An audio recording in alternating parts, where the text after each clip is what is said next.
Garuda Express, an international courier service. తమిళ రాజకీయాలు ఎడిపోతున్నాయో ఎవరికి అర్థం కావట్లేదు. అమ్మ మరణం తర్వాత అనుకున్నట్లే అన్నా డిఎంకే ముక్కలైపోయింది. ఎవరి దుకాణం వాళ్ళదే. మేమే అమ్మకు నిజమైన వారసులం అని చెప్పుకుంటున్నారు. అటు అవకాశం కోసం ఎదురు చూస్తోంది డిఎంకే. కురుబుద్ధుడు కరుణానిధి మరోసారి సీఎం పీఠం ఎక్కాలని తెగ తాపత్రయపడుతున్నాడు.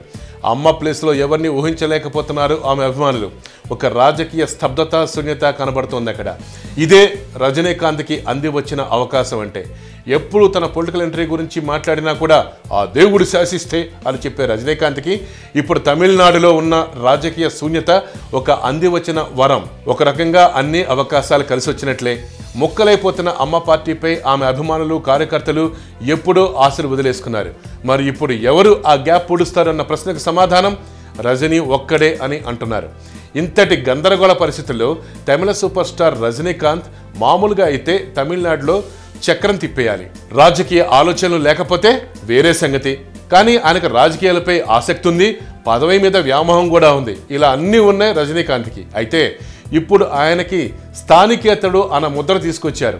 అదే సమయంలో అవకాశాలు ఊరిస్తున్నాయి. తాజాగా అన్నా డిఎంకే పార్టీలో చీలిక రజనీకాంత్ కలిసి వచ్చే అంశమే. పరిస్థితులను జాగ్రత్తగా అంచనా వేస్తున్న రజనీకాంత్ పొలిటికల్ వ్యాక్యూమ్ని తనకు అనుకూలంగా మార్చుకునేందుకు వ్యూహరచన చేయడంలో నిమగ్నమైపోయారు. మరి దేవుడు డైరెక్ట్గా కాకపోయినా ఇండైరెక్ట్గా శాసిస్తున్నా రజనీకి అర్థం కావట్లేదా? అదేంటో రజనీకి అన్నీ అలా కలిసి వచ్చేస్తున్నాయి, కానీ ఉపయోగించుకోవడం లేదన్నది ఆయన అభిమానుల ఆవేదన. ఉరుకు తలేవార్ ఉరుకు.